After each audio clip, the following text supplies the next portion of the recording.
예, 그동안 잘 지내셨어요? 우리가 그 서울선언을 개원한 지가 뭐 어떻게 하다 보니까 벌써 1년이 됐습니다. 세월이 참 빠른 것 같은데요. 원래 이제 그 춘천에서 이제 뭐 법회하고 다 같이 진행을 하다가 아무래도 이제 춘천은 그 거리상의 문제도 있고 좀 이제 일반적으로 자주 와서 법회를 하기는 좀 어려운 그런 그 구조고 그래서 서울은 아니 저 춘천은 이제 좀 수행 쪽으로 좀 중심을 잡고 여기는 서울에 좀 부처님 가르침을 좀 쉽게 배울 수 있는 좀 가까이서 접근성이 좋은 그런 도량이 있었으면 좋겠다는 요구가 있어서 그래서 이제 작년에 여기에 이제 전법도량이라는 이름 하에 그 서울선언을 개원하게 됐는데요. 그래서 뭐 정신없이 이래 지나다 보니까 벌써 여기가 한 1년이 지났고 또 여러분들의 또 성원에서 서울선언이 빠르게 자리를 잡아가고 있습니다. 그래서 그동안 이제 춘천에 있을 때는 할 수 없었던 그런 뭐 불교 대학이라든가 또 이런 이제 일상적인 법회 또 여러분들이 시간이 나실 때 와서 또 같이 수행하는 그런 바와나 모임 이런 것들이 좀 가능해졌습니다. 그래서 뭐 오늘 또 이제 1주년을 맞이하니까 관계가 새롭고요. 또 여러분들이 이제 오늘을 또 시점으로 해서 또 더 많이 같이 또 부처님 가르침을 공부하고 또 그 가르침을 바탕으로 해서 또 열심히 수행해서 괴로움에서 벗어날 수 있는 그런 도량이 되기를 바랍니다. 그래서 이 서울 선언은 이제 기본적으로 이제 그 출가자들과 다르게 재가자들의 삶이라고 하는 거는 또 출가자처럼 아예 이제 어떤 숲속에서만 살아갈 수 없는 환경적 조건이 있기 때문에 재가에서 살아갈 때 또 가장 중요한 것 중에 하나가 우리가 살아가는 이 일상의 삶 속에서 어떻게 수행을 할 것인가 하는 그게 이제 가장 중요한 부분이라고 할 수 있겠죠. 그죠?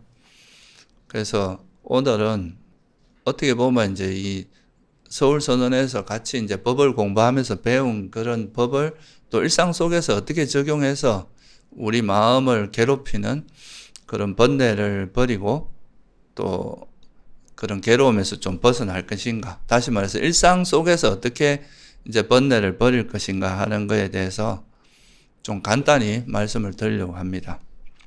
결국은 이제 이거를 우리가 일상 수행이라고 제가 이름을 붙였는데요. 보통 이제 수행은 크게 나누면은 이렇게 좀 환경이 잘 갖추어진 상황이라면 이제 좌선, 그러니까 좀 안정된 자세를 가지고 좌선을 통해서 집중적으로 수행하는 좌선 수행이 있고 또 하나는 이제 극기 수행. 이 좌선과 극기 수행이 어떻게 보면 수행의 가장 기본 수행 방식이다 이렇게 볼 수 있겠죠.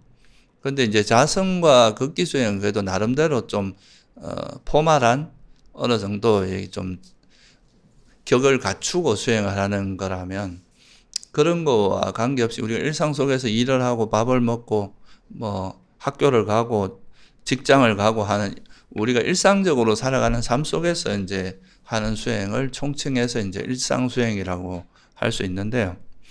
그런 이제 일상에서 그러면 우리가 이제 수행하는 것은 어떤 식으로 그 수행을 해 나가야 될 것인가 하는 거를 좀 살펴보려고 합니다.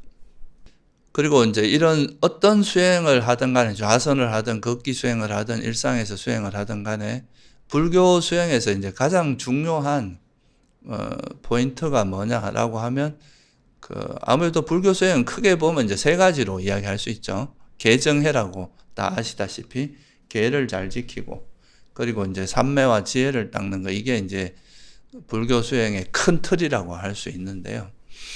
그 중에서 이제 계라는 거는 뭐 어떻게 보면 우리 삶 전반에서 우리 삶을 보호해주고 하는 기본적인 틀이라고 한다면 이제 실질적인 수행에서 나타나는 거는 이제 삼매와 지혜 이 두 가지로 이제 실질적인 수행에서 이 두 가지가 아주 이제 중요한데 그 중에서도 우리가 이제 수행을 이렇게 쭉 해 나가다 보면 이제 수행의 어떤 길이 있을 거 아니에요. 그죠?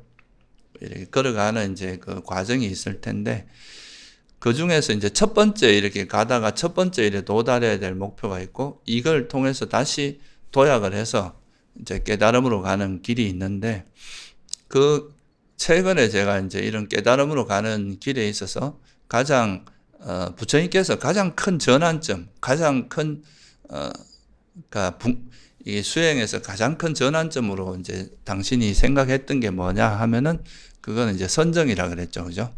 바른 삼매 또는 뭐 선정이라고 하는 건데, 그래서 왜 부처님께서 이제 이런 선정이라고 하는 거를 중요하게 생각했는지에 대해서 이제 최근에 제가 말씀을 많이 드렸는데, 그래서 어찌 보면 이제 우리가 깨달음의 길에서 가는 도중에 첫 번째 이제 한번 뛰어넘어야 될 관문이라고 하는 게 이제 바른 삼매 또는 이제 조금 더 정확하게 이야기하면 선정이라고 하는 건데요.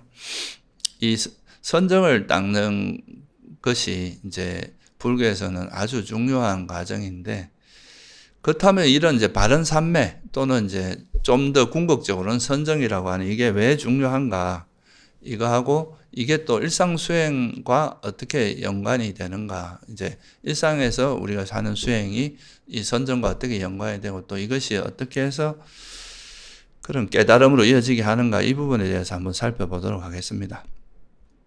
그래서 왜 이제 불교 수행에서 부처님께서 바른 삼매라고 하는 것을 강조했는가, 이거에 대해서 한번 살펴보면, 팔정도에서도 보면 여러분들이 처음에 이제 바른 견해가 있죠, 그죠? 바른 견해부터 바른 사유, 바른 말, 바른 행위, 바른 생계, 그리고 바른 정진, 바른 기억, 그 다음에 8번째 요소가 바른 삼매입니다. 그래서 어떻게 보면 이제 이 바른 삼매를 기반으로 해서 이제 어떻게 보면 당신도 그랬고, 이 바른 삼매를 기반으로 해서 이제 깨달음으로 이어지는 그런 과정을 생각하신 건데, 그렇다면 왜 바른 삼매라는 그 마음 상태를 깨달음으로 이제 깨달음을, 그러니까 깨달음이라고 하는 건 이제 결국 진리를 깨달아서 괴로움의 소멸로 가는 그 어떤 그 도약대, 어떻게 보면 되게 중요한 전환점으로 생각했느냐, 그 부분을 먼저 한번 살펴봅시다. 그러니까 이제 당신께서 이제 깨달음을 얻고 나서 이렇게 진리를 깨달을 때도 그렇고, 어떤 진리라는 거는 이제 있는 그대로의 어떤 이 세상에 우리가 뭐 알든 모르든 세상에 존재하는 어떤 그런 있는 그대로의 원리, 그런 건데, 그렇다면 이런 거를 우리가 보기 위한 조건이 뭐냐라고 생각을 해보면, 우리가 가장 어떤 진리를 왜곡시키는, 있는 그대로 보는 걸 왜곡시키는 가장 큰 마음 상태는 우리가 다 알다시피 어떤 대상을 만났을 때 그 대상에 이제 집착하고 화내고 이런 마음들은 계속 어떤 현상을 왜곡하는 그런 이제 마음이 된다는 거죠. 우리가 좋아하는 대상에는 그 대상을 좋은 걸 자꾸 보려고 하거나 그 중에서 이제 그걸 있는 그대로 보기보다는 거기에서 좋은 것만 보려고 하고, 또 화가 난 마음 상태는 그 대상의 그 안 좋은 면을 보려고, 이렇게 우리 마음을 왜곡시키는 가장 대표적인 게 뭔가를 부처님께서 이제 살펴보니까 그런 게 이제 그런 욕망과 성냄이라고 하는, 탐욕과 성냄이라고 하는 이 두 가지 요소들라는 거죠. 이렇게 이제 우리 마음이 이런 번뇌들에 오염되어 있기 때문에 우리가 계속 편견이 일어나고 왜곡되고 전도된 어떤 생각들이 일어날 수밖에 없다. 그런데 당신이 이렇게 볼 때는 이 마음이 원래는 이런 게 아니었다는 거죠. 마음의 본래 상태는 그런 게 아니었는데, 뭔가 언제부터인지는 모르지만 셀 수 없는 과학, 이거는 시작이 알려지지 않는다 그랬거든요, 부처님께서. 시작을 알 수 없는 그때부터 무명, 어리석음에 물들고, 그로 인해서 탐욕과 성냄이라고 하는 이런 마음들이 생겨나면서 우리 마음이 오염돼서 원래 마음이 가지고 있던 원래 기능을 좀 상실했다는 거죠. 원래 우리 마음은 그런 게 아닌데, 그래서 이 원래 우리 청정한 마음 상태, 그렇다고 해서 뭐 이게 무슨 실체화하는 게 아니라 마음이 작용할 때 원래 이제 오염되지 않은 마음으로 작용하는 이런 상태가 바로 그런 상태로 회복시켜주는 게 첫 번째 뭐냐? 바로 삼매의 마음이라는 거죠. 이게 어떻게 보면 우리 마음의 원래 그 깨끗하고 청정한 이런 마음 상태로 되면 누구나, 이거는 이제 누구라도 이런 마음 상태가 되면 다 진리를 볼 수 있는 그런 이제 토대가 된다는 거예요. 근데 그게 그렇게 되지 않고 욕망과 성냄, 오랜 세월 이런 거에 이제 노출돼 있고 이런 거에 물들어 있기 때문에 안 보인다 이거죠. 우리가 너무 마음에 때가 오랫동안 묻어 있는 거예요. 그래서 그 때를 좀 벗겨내고 나면 이제 그게 된다 이거죠. 그래서 그런 이제 우리 마음에 원래 그런 이제 그 오염되어 있던 이 때를 벗겨내고 깨끗한 그런 상태로 만들어주는 그 첫 번째 마음 상태가 바로 이런 이제 삼매의 마음 상태이기 때문에 이 삼매의 마음이 되지 않고서 진리를 본다는 건 불가능하다고 본 거예요. 그래서 이제 그 선정을 강조한 겁니다. 그래서 당신의 이제 수행 여정을 담은 마지막니까에 보면은 두려움과 공포경이라는 경이 있습니다. 여기에 보면 이제 당신이 이제 선정을 얻고 난 다음에 이 선정의 마음 상태에 대해서 경전에 묘사되는 게 보통 8가지로 묘사가 돼요. 첫째 이제 선정에서 나온 마음 상태가 집중되고 청정하고 깨끗하고 흠이 없고 오염원이 사라졌고 부드럽고 활발발, 이거는 이제 되게 이게 마음이 활기차고 그리고 안정되고 이제 뭔가 불안한 게 없다는 거죠. 안정되고 흔들림 없는 마음 상태. 이게 바로 선정에 들어갔을 때 선정을 얻은 사람의 마음 상태가 이런 마음 상태로 변한다는 거예요. 원래 이게 정상인데 우리가 일반적으로 너무 마음이 좀 이런 번뇌에 오염되다 보니까 이런 마음 상태가 되지 않고 계속 뭔가를 거머쥐고 집착하고 화내고 막 이런 마음으로 바뀌었다는 거죠. 그래서 이런 이제 마음의 본래 청정한 그런 마음 상태를 좀 회복하고자 하는, 그러니까 우리가 대상과 접촉을 했을 때 이 작용하는 마음이 있다 그랬잖아요. 이 마음이 작용할 때 이런 번뇌에 오염되지 않은 상태에서 작용을 하면 이 대상을 있는 그대로 통찰하고 파악할 수 있는 그런 토대가 된다는 거죠. 그래서 이런 원래의 청정성을 개발하는 것. 그래서 이게 이제 선종이나 이런 이제 우리나라에서 많이 이야기하는 것 중에 하나가 이런 이제 마음 상태가 특히 깨달은 사람들의 마음 상태가 되면 우리 마음에 번뇌가 하나도 없어요. 그래서 보통 이거를 육조 단경이나 이런 데 보면 무념이란 말 들어봤죠. 그죠? 거기서 말한 무라는 거는 번뇌가 없다는 뜻이에요. 번뇌 망상이 없는 그런 상태에서 뭔가 작용이 일어나는 이런 마음 상태를 이제 무념이라고 하는 거죠. 아니면 공적 영지라고 하기도 해요. 이렇게 완전히 마음이 번뇌 이런 분별 망상이나 이런 것들이 없어진 상태에서 뭔가 지혜가 발현되는, 이제 궁극적으로는 그런 마음 상태가 되는 거죠. 그래서 보통 우리가 집착과 탐욕과 성냄 또는 망상, 어떤 이거에 대해서 뭔가 번뇌를 가지고 하는 망상이나 이런 게 없어지면 그런 게 없는 상태에서 그냥 사실을 있는 그대로 보는, 우리가 이제 초기 불교에서 말하는 건 여실직연이란 말 많이 쓰죠. 그죠? 있는 그대로, 야타부타 냐냐라고 하는데, 있는 그대로, 이걸 왜곡하는 게 없고 그냥 보이는 그대로, 사실 그대로 보는 거, 이런 게 가능해지는 건 우리 마음을 원래 오염되지 않은 마음 상태로 돌려야 되는 거. 그게 이제 첫 번째, 왜 바른 삼매를 강조했느냐 하는 거의 첫 번째 이유고요. 또 두 번째는 이제 이 바른 삼매를 닦는 그 자체가 우리가 보통은 어떤 수행을 하면 세속적으로도 보면 이제 뭔가 어떤 일을 할 때 그 목표가 있잖아요. 그죠? 그러면 이제 내가 선정을 얻겠다. 또는 깨달음에 이르겠다. 이러면 그 목표가 있고 그거를 얻기 위해서 계속 노력하는데, 그런데 이제 우리가 너무 깨달음이나 어떤 선정 이런 것만 그 목표만 강조하다 보면 이거를 닦아 나가는 이 과정에 대해서 소홀히 하기 쉽잖아요. 그죠? 근데 사실 이게 이제 팔정도에서 말하는 이 바른 삼매라고 하는 거는 우리가 궁극적으로는 선정이라고 하는 색계 초선, 이선, 삼선, 사선 이런 이제 선정이라고 하는 거에 도달하는 게 1차적인 목표예요.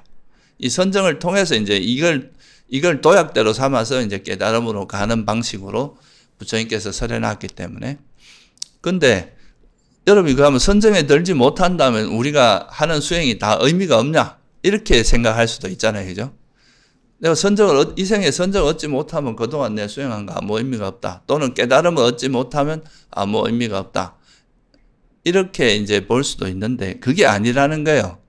적어도 우리가 이제 수행을 해 나가는 꼭 선정에 도달하지 못한다 하더라도 선정에 도달하기 위해서 우리가 노력하는 게 있잖아요. 그죠? 계속 우리 마음에 있는 번뇌, 장애를 버리고 그걸 버리는 지혜를 계속 개발하고 그 지혜가 성장하는 만큼 또 삼매가 또 성장하고 이러면서 계속 우리의 마음은 계속 그런 아까 말한 그런 이제 삼매로 가까이 갑니다. 삼매가 완전해지지 않더라도 부분 계속 우리 마음은 원래 우리의 청정한 마음 상태를 계속 회복하면서 그죠? 쉽게 말해서 병들어 있는 마음이 건강한 마음 상태로 바뀌는 거예요. 그죠? 이렇게 바뀌는 것들이 이제 시간이 자꾸 늘어나고 내가 평소에 이제 오염되지 않은 병들어 있지 않은 상태가 점점 길어지는 것. 이 자체가 수행에서는 되게 의미가 있다는 거예요. 꼭 우리가 선정에 도달하지 못한다 하더라도. 그리고 또 불교에서 볼 때는 이 생이 끝이 아니라고 보잖아요. 그죠? 여러분이 이 생에서 만약에 선정을 이루지 못하고 선정의 한 80%, 선정에 도달하는데 한 7, 80%밖에 도달하지 못하고 이 생을 마무리한다 해도 또 다음 생에는 더 좋은 조건에서 태어나서 그 70%까지 회복하는 건 다음 생에도 쉽습니다. 이미 한번 해본 거는 가기가 쉽다고 하거든요. 그러면 그 다음에는 70%, 7, 80%까지는 쉽게 갈 수 있으니까 그 다음에 그 토대에서 또 할 수 있게 된다 이거죠. 이런 연속성이 있다는 거예요. 우리 마음은 항상 연기적으로 존재한다 그랬잖아요. 그죠? 앞에 내가 어떻게 했느냐가 뒤에 우리의 앞으로, 그러니까 현재 뭐가 일어나는가는 과거에 내가 했던 거에 영향을 받는 거고, 미래에 내가 어떤 삶을 살 거냐, 현재 여러분이 무엇을 하고 있는가가 또 미래에 영향을 줄 거 아니에요. 그죠? 그러니까 지금 열심히 해놓으면 그만큼 선정에도 가까이 가고, 선정에 가까이 간다는 건 또 깨달음에도 가까이 간다. 그렇게 볼 수 있는 거죠. 그래서 이제 선정을 닦는 과정 자체가 이게 깨달음의 과정이다. 또는 괴로움의 소멸의 과정이다. 이거 자체가 꼭 어떤 당장 우리가 가시적인 선정이라고 하는 결과가 이루어지지 않더라도 부처님께서는 선정이라는 걸 뭐라고 표현했느냐 하면 팔정도의 앞에 7가지 요소가 갖추어져야 바른 삼매라고 이야기했습니다. 바른 삼매는 그냥 집중력만 좋아지는 게 아니에요. 여기에는 반드시 지혜도, 그러니까 이 불교에서 말하는 삼매라고 하는 거는 아까 말씀드렸듯이 우리 마음이 이제 오염이 돼가지고 탐욕이나 성냄, 대표적으로 해태, 혼침, 덜뜸 후회, 의심 이런 것들이 우리 마음을 계속 이제 병들게 만들었기 때문에 삼매에 들지 못하는데 이것들이 이제 이런 장애들이 버려지면서 이제 마음은 점점 본래 우리의 건강성을 회복하게 되고 그러다 보면 자연스럽게 이제 삼매의 힘도 강해지고 이게 장애가 버려지기 위해서는 또 어떤 힘이 있어야 됩니까? 지혜의 힘이 있어야 되겠죠. 그죠? 지혜가 있어야 이 장애를 놓는 지혜의 힘이 있어야 돼요. 그러면 장애가 또 이제 지혜가 성장하면서 삼매도 같이 닦여지고 그렇게 하다 보면 지혜가 성장에 비례해서 장애를 버린 힘이 강해질 거 아니에요. 그죠? 장애가 많이 버려지면 벌써 삼매도 더 성장할 수밖에 없다 이거죠. 그러면서 이게 가는 과정이라서 결국은 바른 삼매를 닦는 게 결국 중도 수행을 하는 겁니다. 팔정도를 닦는 거고 그 팔정도를 닦는 게 바로 결국은 깨달음, 괴로움의 소멸로 가는 길이다. 그래서 이 수행 자체가 의미가 있다는 거예요. 꼭 결과에 도달하든 안 하든. 그렇고 또 이 선정이라고 하는 것은 부처님께서도 선정을 얻은 다음에 그 선정을 기반으로 해서 뭐가 얻었습니까? 삼명이라고 하는 거죠. 숙명통, 철안통, 그 다음에 제일 중요한 뭐를 얻게 됩니까? 누진통. 이건 누라는 거는 이제 번뇌 누자거든요. 번뇌는 여러분이 아란이 되기 전까지 여러분 마음에서 계속 흘러나온다 그래서 흐를 누자입니다, 이게 뭔가 이렇게 건물도 조금만 빈틈만 있어도 물이 흘러나오잖아요. 그런 것처럼 우리 마음에 번뇌가, 이 번뇌라는 건 워낙 고질적이라서 아란이 되기 전까지, 또는 뭐 이 3계 중에 제일 그 수성한 세상에 무섭게 비비상처에 가도 번뇌는 흘러나온다 이 말입니다.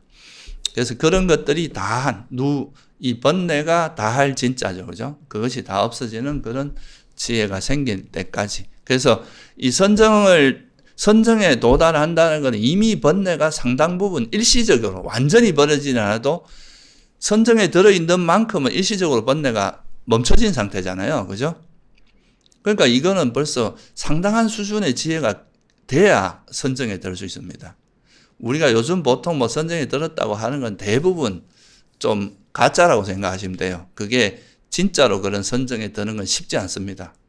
대체로는 그냥 어느 정도 집중이 잘 되면 선정으로 인정을 해줘 버리는데, 그거는 사실 진짜 선정은 아니다, 이렇게 보시는 게 맞고, 그리고 이런 선정이 이제 들어가게 되면 이 선정에 들어가는 그 시간만큼 일시적으로 번뇌가 완전히 차단되기 때문에, 번뇌가 사라진 상태가 되기 때문에, 그때 그런 선정의 마음을 이용하면 이제 번뇌를 완전히 소멸하는 그런 쪽으로 갈 수 있다. 그래서 부처님께서도 당신께서 이제 고행도 다 해보고 외도의 참매도 다 해봤지만 안 되니까, 그때 당신이 생각한 게 어떻게 이 깨달음을 이룰 수 있을까? 그때 생각한 게 뭐라 그랬습니까? 당신이 어릴 때 들었던 선정입니다.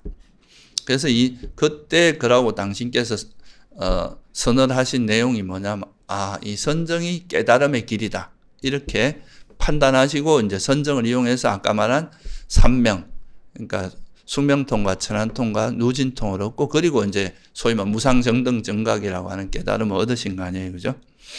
그래서 이 바른 삼매가 그렇게 중요한 거다. 이런 이제 우리의 마음의 건강성을 회복하게 해야 하고, 그러니까 오염되어 있는 마음에서, 여기 아까 제가 선정 상태를 표현하는 되게 중요한 그 요소가, 이건 잘 집중이 되어 있는, 집중이라는 요소가 들어가죠, 처음에. 그죠? 그리고 청정하고 깨끗하고, 그죠? 그 다음 또 뭐예요? 흠이 없다. 여기 진짜 흠이 없는 상태예요. 아주 완벽한, 그러니까 이제 지혜가 생기기 가장 좋은 상태고, 오염이 사라졌다. 그러니까 여기 보면 청정하고 깨끗하고 오염이 사라졌다, 이런 말이 되게 여러 번 반복되고 있죠. 그죠? 우리 마음에 있는 번뇌가 사라졌고, 그리고 우리가 번뇌가 있을 때 마음이 좀 뻣뻣해집니다. 막 되게 이래 관계 속에서 까칠해지고 뻣뻣해지고 이런데, 원래 마음 상태가 되면 부드럽고 마음이 아주 활기차고, 이게 침울하거나 가라앉고 있는 마음이 없다는 거예요. 활기차지고, 그리고 불안하다. 보통은 이제 사람들이 그 마음에 보면 불안하고 막 그런 게 항상 있잖아요. 그죠? 그런 불안감이 없어지고, 그리고 마음이 어떤 대상의 우리가 뭐 칭찬이나 비난이나 그런 뭐 괴로움이나 행복, 이런 소위 말해서 이걸 우리가 팔풍이라고 들어봤어요. 그러니까 이런 칭찬과 비난, 그리고 내가 이제 성공이나 쇠락을 하거나 이런 어떤 우리 삶의 흥망성쇠에 영향을 안 받는, 흔들림이 없는 마음 상태가 된다, 이런 거기 때문에, 여기서 이런 바른 삼매라는 것이, 바른 삼매는 되게 이제 어떻게 보면 팔정도를 다 닦아 나가는 그 전체, 이게 총체적으로 닦아 나갈 때만 생기는 상태가 바른 삼매다. 이거를 잘 이해하면 좋을 것 같아요. 그래서 이제 이런 바른 삼매를 기반으로 이제 수행을 하게 되는데, 이 바른 삼매는 이제 크게 보면 세 가지가 있습니다. 그러니까 찰나 삼매라는 게 있고요. 또 이제 건접 삼매, 그다음에 몰입 삼매, 이렇게 본삼매라고 하기도 하고 몰입삼매, 이렇게 이제 세 가지로 나눌 수 있는데, 우리가 선정이라고 하는 게 바로 몰입삼매입니다. 이거는 왜 몰입이라는 표현을 쓰냐 하면, 이 상태, 선정 상태에 들어가면 외부에 이제 우리가 오감이 작동하지 않습니다. 보고 듣고 이런 게 없고, 말 그대로 이제 의식이 어느 이제 하나의 대상에 완전히 깨어서 다른 생각이 전혀 없는 상태가 되기 때문에 완전히 몰입된 상태다. 이래서 몰입삼매를 하고, 이건 이제 선정 상태는 그래서 욕계를 벗어난 마음이라고 이야기합니다. 그래서 이건 색계나 무색계 마음이라고 표현하죠. 어쨌든 이 몰입산매가 있고 이게 이제 보통 우리가 말하는 선정의 상태입니다. 몰입산매에 가까이 간 거의 근접한 상태가 근접산매예요. 그러니까 몰입은 안 됐지만 몰입에 가까이 갔다 해서 근접산매라고 하는데, 우리가 보통 이제 이 몰입산매나 근접산매 같은 경우는 몰입산매는 보통 좌선이 아니면 사실 들기 어려워요. 좌선이나 또 이제 좀 희귀한 경우에 서서도 할 수는 있습니다. 하여튼 몸이 고정되어 있어야 돼요, 이거는. 몸을 움직이고 이런 경우에서는 몰입되기가 어렵죠. 몰입된 상태에 들어가면 그 이제 자세가 고정되기 때문에. 근데 이제 근접산매 정도는 우리가 걷기 수행 이런 걸 통해서도 가능합니다. 그래서 몰입산매나 근접산매는 다소 전문적인 어떤 그런 수행이 필요하고 또 자세도 어느 정도 좀 갖춰져야 되는 건데, 우리가 오늘 주제처럼 일상에서 산매를 닦는다는 거는 가장 이제 일상에서 닦는 산매는 기본적으로 찰나산매가 바탕이 됩니다. 이건 찰나 순간순간. 왜냐하면 우리가 완전히 몰입되려면 대상이 하나로 고정이 돼야 돼요. 예를 들면 호흡수행 같으면 나중에 처음에는 호흡이지만 나중에 니미따가 생기는데, 그 니미따에 완전히 니미따만 알고 있는 마음 상태가 되기 때문에 이거는 이제 몰입된 상태로 들어가고. 그런데 그러니까 근접산매라고 하는 건 대상이 그렇게 많지 않고 약간의 변화가 있는 정도. 그러니까 그럴 때는 분명히 이게 변화가 있지만 그 큰 변화가 없잖아요, 그죠? 이 정도는 가능한데, 근데 우리가 일상 속에서는 어떻습니까? 밥도 먹어야 되고 말도 해야 되고 뭐 사람도 만나야 되고 지나가면서 이것저것 봐야 되고 이러니까 대상 자체가 변화가 심하죠, 그죠? 변화가 많단 말이에요. 이런 변화가 많을 때는 어떤 하나의 대상에 완전히 몰입되어 있는 이런 상태가 될 수 없습니다. 그러니까 어떻게 해요? 그러니까 그 변하는 대상 하나하나를 접하지만 그 대상을 분별하거나 뭐 하여튼 이 대상을 파악할 때 거기에 번뇌가 없는 상태, 거기에 욕망이나 성냄이 없이 그냥 순간순간 몰입이라고 할 수 있죠. 순간의 어떤 산매, 이런 산매가 된다는 거. 그래서 일상 수행에서 여러분이 이제 좀 알아야 될 거는 바로 이 찰나산매라고 하는, 사실 이 찰나산매라는 표현 자체는 경전에 나오지 않습니다. 이거는 이제 후대 주석서에서 주로 나오는 건데, 아무래도 이제 그 산매라는 걸 좀 분류를 하려고 하다 보니까 찰나산매라는 표현을 쓰는데, 그런데 이건 이제 순간순간의 산매다, 이렇게 생각하시면 돼요. 그러니까 일단 보세요. 몰입됐다는 건 그 몰입된 상태에서 뭔가 예를 들어서 호흡, 니미따에 완전히 몰입됐다는 것은 그 상태에서 뭔가 다른 걸 할 수 있는 게 없습니다. 뭔가를 분별하거나 이게 불가능해집니다. 왜냐하면 거기는 니미따를 아는 이 마음 외에 하나도 다른 게 전혀 일어나지 않는 상태이기 때문에 우리 일상적인 마음 상태가 아니거든요. 근접산매도 그런 상태에 가까이 간 거니까 여기서도 뭔가를 분별하고 사유하고 이런 게 불가능해요. 근데 일상에서는 우리가 뭘 해야 됩니까? 뭐 판단도 해야 되고, 그죠? 뭔가 저게 뭐라고 분별도 해야 되고, 우리가 일상에서 살아가기 위해서는 머리를 써야 된단 말이죠. 마음을 써야 되고 생각을 해야 됩니다. 그러면 이런 생각을 하되, 생각은 이어지는데 거기에 어떤 번뇌라든가 뭐 집착이나 화라든가 이런 게 싹 없고, 아까 말한 마음이 아주 건강성을 가지고 있는 상태에서 뭔가 하는 상태, 이런 상태가 바로 찰나산매가 있고, 그래서 우리가 보통 이제 그 도인들이나 깨달은 분들은 보면 뭘 해도 아무 문제가 없다, 그런 이야기 하잖아요, 그죠? 밥을 먹고 뭘 해도 밥 먹을 때는 뭐 밥만 먹고 잠잘 땐 잠만 자고 이렇다고 하는 건, 무슨 행위를 하더라도 거기에 어떤 형태의 번뇌도 없이 그 오염되지 않은 그 마음 상태로 뭔가를 다 한다는 거예요. 그죠?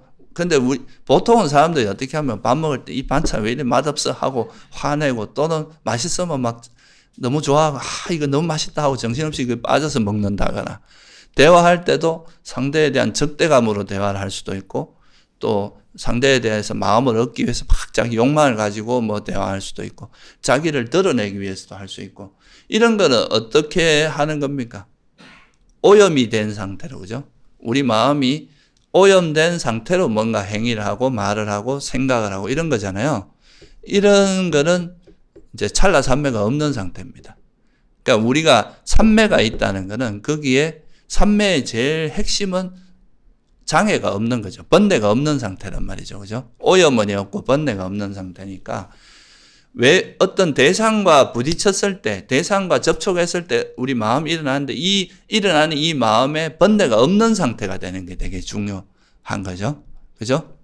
그래서 이렇게 되는 것이 바로 찰나삼, 이렇게 되는 거에서 우리가 이거를 뒷받침해주는 대상을 이렇게 분별할 때도 거기에 우리 마음이 오염되지 않도록 해주는 이 메커니즘이 바로 이거를 뒷받침해주는 게 바로 삼매인데, 이 삼매는 완전히 몰입돼 이런 상태가 아니라 되게 순간순간 그 대상의 변화를 따라가면서 거기서 삼매를 유지하게 하는 이런 상태가 바로 찰나삼매라고 보통 우리가 이야기하는 상태입니다.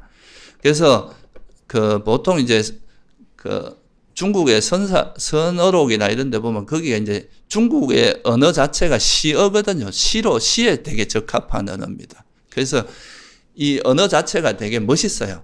그러니까 뜻을 포함하고 있다 보니까 복잡한 내용을 되게 단순한 언어로 이렇게 몇 자로 탁 줄여서 쓰는데 적합해서, 그래서 그게 이제 좀 표현하기가 되게 좋은 게 있죠.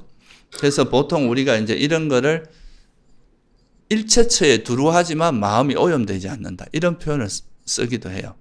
그러니까 뭔가 분별은 막 하는데 분별하는 중에 보통은 욕망이나 성냄이 오염이 되잖아요. 근데 이 삼매력이 있는 사람은 분별하지만 이 마음이 오염은 안 되면서 분별하는 그런 마음 상태가 될 수 있다는 거죠. 그거를 이제 우리가 만들어 나가는 게 사실 평소에 삼매를 닦는 또는 지혜를 닦는 가장 중요한 이유입니다. 우리가 맨날 앉아서 선정에만 들어있다고 그게 괴로움에서 소멸된 게 아니잖아요. 그죠? 결국은 이제 우리가 어떤 상황, 어떤 행주자와 어떤 대상과 접촉하더라도 그게 번뇌가 일어나지 않아요. 그게 번뇌가 소멸된 존재잖아요. 그죠? 그러니까 결국은 이제 우리가 자서이나 극기 수행을 통해서 닦은 그런 삼매나 지혜의 힘이 일상으로 돌아와서 작동이 됐을 때 그게 제대로 된 수행이다. 그리고 그럴 때 이 힘이 있으면 이제 삼매가 뭘 해도 이 삼매, 순간순간의 찰나 삼매가 계속 이걸 받쳐주면 그게 이제 그런 힘이 생길 수 있다는 거죠. 그래서 보통 이제 우리가 이렇게 표현합니다. 우리가 어떤 대상을 분별할 때는 주로 뭐가 작동합니까? 지혜가 많이 작용하게 되겠죠. 그죠? 제대로 되면. 그때는 이 삼매가 밑에서 베이스에서 받쳐주는 역할을 해요. 근데 우리가 몰입됐다, 이런 상태에서는 그때는 하나에 몰입된 상태라는 것은 삼매가 주로 드러나는데 이 삼매에 들 수 있도록 하는 그 바탕은 또 뭐가 받쳐주겠어요? 지혜가. 그래서 이게 손바닥의 양면과 같다고 보는 거예요, 손에. 그러니까 이제 삼매에 들 때는 이 고요함이 드러나고 지혜는 이제 베이스가 돼주는 거고, 일상으로 돌아오면 지혜가 막 작동하는데 삼매가 받쳐주는 거죠. 이때 이제 삼매를 받쳐주는 그런 거를 찰나 삼매라고 한다, 그렇게 이야기할 수 있습니다. 그래서 이런 찰나 삼매가 잘 닦여져 있고 지혜가 이제 항상 어떤 대상을 만나더라도 그 번뇌가 작동하지 않는다는 게 바로 찰나 삼매가 있다는 뜻이죠. 그렇게 되면은 어떤 마음 상태가 되느냐 하면은 이게 이제 상유따니까에 보면은 말륜가 붓다경이라는 경이 있어요. 여기 보면은 이제 그대가 보고 듣고 감지하고 알아야 할 법들에 대해서 볼 때는 단지 본만이 있고 들을 때는 단지 들음만이 있고, 감지할 때, 이 감지한다는 건 이제 보통 이거를 보는 건 견이라 그러고, 그죠? 듣는 거는 뭐라 그럽니까? 한자로 문이라고 하잖아요. 들을 문자. 감지한다는 말은 이제 향미촉, 그러니까 냄새도 와서 부딪히고 냄새나 맛이나 몸으로 오는 감촉, 요거를 감지한다, 각이라고 표현합니다. 그래서 각, 그리고 이제 우리가 의식으로 아는 거, 이거를 지라고 해요. 그래서 이 육처로 아는 거, 이제 안이비설신, 안식, 이식, 비식, 설식, 신식, 의식이 있잖아요. 그죠? 그러니까 안식은 견으로 하고 이식은 문이라고 하고 비설신, 요거를 각이라고 하고 의를 지라고 해요. 그래서 이 육처로 아는 것을 줄여서 견문각지라고 표현하기도 합니다. 이 견문각지를 할 때 단지 다른 번뇌 없이 그냥 딱 그 아는 것만 있는 이런 상태가 되는 게 아라한의 마음이라는 거예요. 오염이 안 된다는 거죠. 보통 사람들은 어떤 대상을 견문각지할 때마다 뭐가 달라붙습니까? 애착이 붙거나 화를 내거나 이런단 말이죠. 그런 게 없는 상태. 그래서 이건 수타니파타에도 이런 말이 나와요. 견문각자에서 알게 된 것들, 그것이 비록 사랑스러운 대상이랄지라도 거기에 대한 욕망이나 탐욕을 일으키지 않는, 탐욕을 제거하는 것, 이게 바로 흔들림 없는 열반이다. 이렇게 표현하거든요. 그러니까 우리가 대상을 만나는 거기에도 번뇌에 오염되지 않으면 이 대상을 분별할 때 뭐가 받쳐주겠어요? 찰나산매가 받쳐주기 때문에 여긴 번뇌가 없이 오염되지 않은 마음으로 대상을 볼 수 있게 된다. 이래 되면 되게 자유로워지겠죠. 그죠? 보통 사람들은 거기에 이제 욕망과 성냄이 달라붙으면서 거기에 그러니까 그게 악업이 이제 번뇌가 있으면서 불선업을 짓게 되고, 그죠? 그런데 아라는 이런 불선한 마음이 다 사라졌기 때문에 그냥 단지 어떤 대상이 나타나면 거기에 작용만 하지 이런 이제 뭔가 집착이나 화나 이런 번뇌가 없다는 뜻입니다. 그래서 일상에서 수행하는 거의 그 목적은 이런 데 있습니다. 그러니까 우리가 어떤 대상을 만나더라도 거기에 화가 없고 집착이 없고 그냥 있는 그대로 보는 연습. 그냥 단순하게 그 사실을 사실 그대로, 사실은 사실로 보고 사실이 아닌 거는 사실로 아니게 보는 거죠. 우리가 욕망이 있으면 어떻게 봅니까? 사실도 사실 아니라고 이야기하고 아닌 것도 기라고 이야기하고 그렇게 되잖아요. 그죠? 그러니까 그게 안 되도록 하는 게 바로 이제 우리가 일상 수행의 목적인데, 그러면 일상 수행을 하는 이제 구체적인 방법으로서 한 두 가지를 크게 나눌 수가 있어요. 우리가 어떤 일상의 삶을 살 때 기본적으로는 생각이나 분별을 해야 되잖아요. 그죠? 뭔가 저거는 뭐다 판단도 하고 생각도 하고 분별도 하고 해야 되는 이런 경우가 있고, 예를 들면 어떤 겁니까? 책을 본다거나, 책을 볼 때는 많은 생각을 해야 되죠. 공부하거나 또 대화할 때 또는 뭐 이렇게 법문을 듣거나 할 때, 이럴 때는 그 말을 들으면서 그 의미를 생각하고 이렇게 이제 해야지. 이럴 때도 나는 호흡 본다고 호흡만 하고 있으면은, 이런 대화할 때도 뭐 대화 소리는 안 듣고 호흡하고 무슨 말 했는데 이러면 대화가 되겠습니까? 그죠? 운전하는데 앞은 안 보고 호흡 보고 있으면 사고 나겠죠. 그러니까 이거는 이제 어떤 상황에서 내가 대처를 하고 분별하고 해서 뭐 그 상황에 대처해야 될 때가 있어요. 이럴 때 하고, 굳이 그런 거 하지 않아도 큰 문제가 일어나지 않을 때가 있습니다. 혼자 있을 때.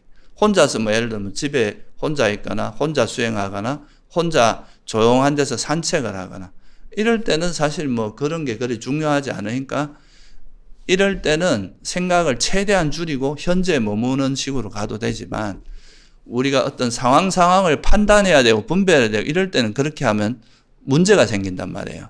그러니까 이 두 가지를 좀 구분해서 일상에서는 수행할 필요가 있어요. 먼저 만약에 이제 그런 생각을 굳이 하지 않아도 될 때, 혼자 뭐 설거지를 한다거나 청소를 한다거나 집에서 혼자 있고 뭐 그럴 때는 사실 뭐 복잡한 생각을 할 필요가 없잖아요. 그죠?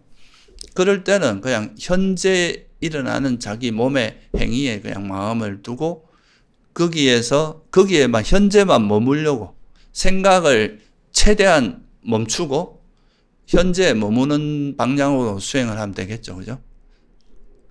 예를 들어서 밥을 먹을 때도 혼자 밥을 먹으면 그냥 이 손의 움직임이라든가, 이 손의 움직임도 감각이잖아요.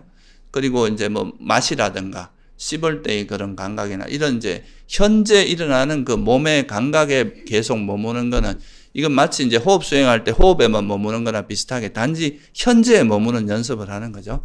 현재 몸에 머물면서, 그러다가 또 막 이런저런 이게 왜 이렇게 맛이 없나고 또 화가 나면은 그때는 그걸 이게 또 화내는구나 하고 알아차리고 다시 현재로 돌아오는 거죠. 이걸 놓아버리고. 그렇게 이제 현재에 머무는, 생각 없이 현재를 알아차리는 이것만으로도 뭐가 가능해지겠어요? 순간순간 이게 삼매가 닦여집니다. 이 자체가. 그리고 생각을, 쓸데없는 생각들을 멈추게 되고, 그죠? 이건 뭐 걷기 수행할 때도 마찬가지고. 그리고 이제 그렇게 항상 현재의 몸에 머물려고 하는 이 노력을 하다가 현재에 머물려고 하는데도 생각이 일어나면 이 생각이 또 그냥 이래 뭐 별로 중요하지 않게 스쳐 지나가는 생각이면 굳이 그럴 필요 없는데, 생각이 뭔가 계속 여러분 수행을 많이 방해하고 잡다하게 일어나는 생각이면 그 생각이 이게 내가 또 뭔가에 욕심을 내고 있구나 하고 이제 놓아버리고 다시 현재의 몸으로 돌아오고, 화를 내면 이게 화라는 거 알고 돌아오고, 또 내가 이 수행에 대해서 의심이다 그러면 의심을 알고 돌아오고, 이렇게 좀 의미 있는 생각들은 그게 어떤 장애인지 알고 돌아오는 게 좋아요. 그렇게 하면서 생각을 놓고 현재로 계속 머무는 이런 노력을 기울이면서 그 평소에 또 이제 이런 삼매를 닦을 수가 있습니다. 이것만 해도 또 상당한 또 현재에 머무는 이 힘을, 우리가 실제로 경험하는 건 현재밖에 없잖아요. 대부분 현재가 아닌 경우는 대부분 과거나 미래로 가면서 생각으로 이루어지는 겁니다. 이미 일어났던 것에 대해서 이런저런 분별하거나 아직 오지도 않은 미래의 계획이나 뭐 원하는 거를 이런 거니까 계속 현재 이 순간에 무슨 일이 일어났는지를 특히 몸에 마음을 붙임으로써 이제 삼매를 닦아 나가는, 이게 이제 첫 번째로, 이거는 제가 뭐 이전에도 많이 말씀을 드렸어요. 그죠? 그러니까 현재 자기 몸, 현재 일어나는 그 몸의 알아차림을 두면서 순간순간에 찰나찰나 뭘 하는 그 동작 거기에만 마음을 갖고 있으면서 이제 번뇌가 일어나지 않는 것. 이것도 뭐 어떻게 보면 이런 것도 되게 이제 하다 보면 그 자체가 진짜 완전히 딴 생각 없이 그 일에 완전히 싹 몰입되어 있는 그런 상태가 될 수 있거든요. 운동선수들도 그죠? 되게 반복적으로 뭔가 연습을 많이 한 사람들은 뭐 예를 들어서 도마 위에서 뭐 이렇게 운동을 하거나 이런 사람들이 뭐 머릿속에 많은 생각을 하면 그거 하기 힘들거든요. 그 순간순간에 할 수 있는 그런 식으로 이제 가능하게 되겠죠. 그죠?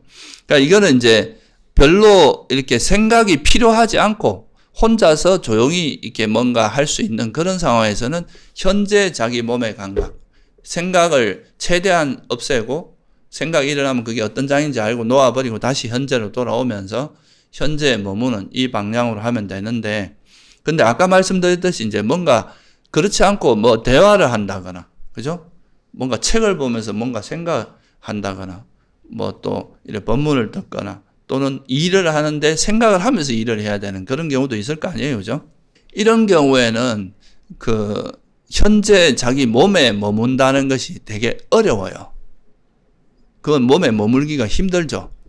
대화를 하는데 자기 말에 현재 자기 머문다고 하고 이러면 대화 내용을 못 듣게 되잖아요. 그죠? 그러니까 이럴 때는 그냥 지금 자기가 현재 하는 그 행위에 그거에 몰입을 하고, 단지 거기에서 그 하는 도중에 자기 마음에서 욕망이나 화가 일어나지 않고 그런 번뇌가 일어나지 않도록 하는 여기에 신경을 쓰면 됩니다. 예를 들어서 구체적으로 예를 들어보면 예를 들어서 대화할 때는 또 현재 뭐 자기 몸에 머문다 이렇게 하기가 쉽지 않단 말이죠. 그죠? 그럴 때는 이 말을 하기 전에 자기 뭐가 있습니까? 의도나 마음 상태가 있을 거 아니에요. 그죠? 그럼 자기 마음에서 지금 뭔가 화가 나서 뭔가 상대가 무슨 말을 하는 게 마음에 안 들어서 그거를 받아치고 상대를 공격하기 위해서 말을 한다. 이럴 때는 어떻게 해야 되겠어요? 그 마음이 화라는 거 알아차리고 이 말을 해야 되겠어요? 하지 말아야 되겠어요? 멈춰야 됩니다. 그럴 때는 이게 화로 하는 거는 해서는 안 되는 거니까 그럴 땐 일단 멈춰야 되고, 근데 내가 마음에 정말 저 사람이 잘 되기를 바라는 마음 자애심으로 하고 이 말을 하는 게 적절하다 싶으면 할 수 있겠죠. 그죠? 그러니까 이런 식으로 대화에 집중을 해야 됩니다. 대화에 집중을 하되, 그때 상대가 말을 할 때는 경청하고 상대의 말을 잘 듣는 쪽으로 내 어떤 생각을 개입하기보다 그 상대의 말을 듣는 데 좀 집중을 하고, 또 그 말을 듣고 자기가 말할 때 내 마음에 그런 오염이 있는지 없는지, 그죠? 욕망으로 하는지 화로 하는지 이런 걸 잘 살펴서 그런 마음이 있다면 말을 멈추고, 없다면 그때 말을. 이런 식으로 하는 것도 되게 일상에서 중요한 수행이 됩니다. 이거 자체가 우리 마음에 있는 욕망을 내려놓고 화를 내려놓고 번뇌가 일어나지 않도록 하는 되게 이때는 자기 마음을 관찰하는 게 되게 중요한 게 되는 거죠. 이제 특히나 이 대화할 때는 이런 게 되게 중요한 역할을 합니다. 결국은 이제 인간관계에서 많은 부분이 이 대화할 때 문제가 생기기 때문에 대화할 때 자기 마음을 잘 살피고 그래서 이 마음에서 이제 그런 욕망의 탐욕이나 그런 분노를 가지고 말을 하지 않고 자애심이나 그런 이제 정말 이렇게 상대를 위하는 마음으로 그런 마음으로 말을 하게 되면 그 말의 힘이 훨씬 더 좋고 그것 자체가 우리 마음을 되게 건강하게 하고 또 그런 번뇌에 오염되지 않도록 하는 좀 중요한 역할을 하겠죠. 그죠? 그리고 이제 뭔가 여러분이 책을 보거나 이럴 때 깊이 숙고할 때는 그 생각을 깊이 오히려 그 생각을 깊이 하되 그 생각하는 도중에 이제 자기 마음이 뭔가 욕심이나 화로 흘러가지 않도록 그거를 단속하는 것. 그거에 대해서 계속 관심을 가지면서 내가 지금 이게 욕심으로 하는 건지 화로 하는 건지 이런 거를 잘 살피는 거. 이게 오히려 바람직하지. 뭔가 이 생각하면서도 뭔가를 알아차리려고 이 생각할 때 뭔가 알아차리게 되면 이건 사실 이 생각을 깊이 하기가 어려워지거든요. 그죠? 그럴 때는 그냥 그 생각하는 거에 몰입을 하되 이제 번뇌 없이 하도록 하는 그런 쪽으로 노력을 하면 되고요. 또 뭐 일을 할 때도 마찬가지죠. 그죠? 일을 할 때는 우리가 지혜를 써야 되는데 뭐 그냥 단순히 빗자루 쓸고 이럴 때는 뭐 마당 쓸고 이럴 때는 굳이 생각이 필요 없잖아요. 그럴 때는 이 쓰는 동작의 마음을 현재에 기울이는 식으로 해도 되는데 우리가 머리를 써야 되는 뭔가 일을 할 때 이럴 때도 뭔가 서로 소통을 해야 될 때는 자기 마음에서 그런 이제 욕망이나 그런 화가 없이 하도록 하는 그 자기 마음을 잘 살펴서 그런 마음이 없도록 하는 거 이게 되게 중요합니다. 그래서 어떻게 보면은 이제 어차피 우리가 뭔가 머리를 쓰고 분별하고 판단을 하고 이래야 될 상황들이 일상에서 되게 많단 말이에요. 그럴 때는 내가 너무 어떤 그 상황에 대해서 너무 이렇게 과하게 빠지다 보면 거기에 집착을 하게 되잖아요. 그죠? 그러다 보면은 내 욕심이 앞서다 보면 그거를 결과를 얻는 것, 빨리 이걸 뭔가 이루기 위해서 하다 보면 상대의 어떤 불편함이나 자기 마음에 그런 욕심으로 달려간다 이런 걸 모르기가 쉽잖아요. 그런 거를 잘 살펴서 내 마음에서 지금 내가 너무 지금 욕망으로 달려가고 있거나 이런 걸 멈추는 것 이런 게 되게 수행에서 굉장히 중요한 현실적이고 직관적인 그런 수행이 될 수 있고 또 내가 이제 막 화를 가지고 적개심이나 적대감이나 화를 갖고 하는 그런 게 있다면 그런 것도 잘 살펴서 그런 게 있다면 즉시 멈추고 그렇지 않고 내가 정말 자비심이나 이렇게 한다면 자비심을 가지고 한다면 이건 이제 하면 좋겠죠.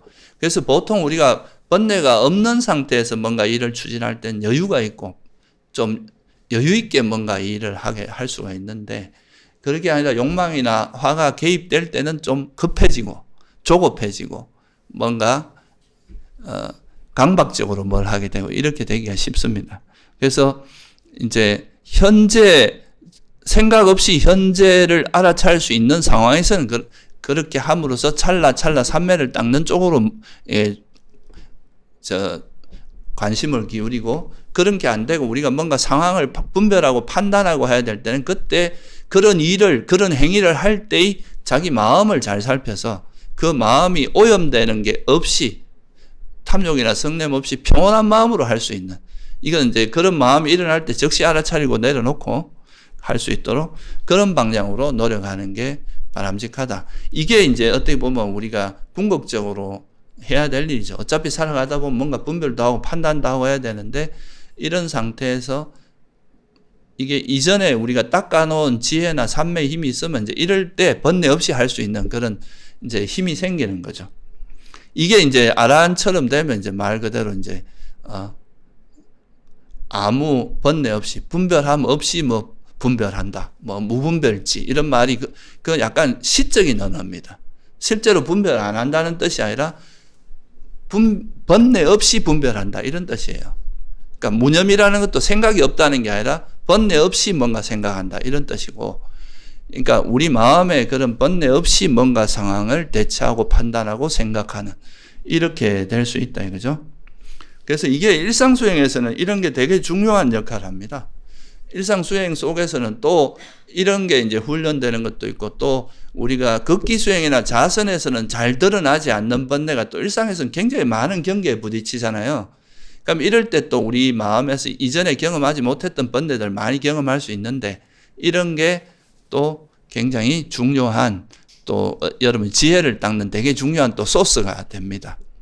그래서 일상수행이 아주 중요한 거니까 여러분들이 세속에 있으니까 우리는 스님들처럼 뭐 자선도 못하고 수행도 못해 이러지 말고, 오히려 세속이 수행하기에 되게 다양한 경계 속에서 자기 마음을 알아차리면서 거기서 이런 번뇌를 내려놓는 수행을 하는 게 훨씬 실전적인 수행이 될 수 있습니다.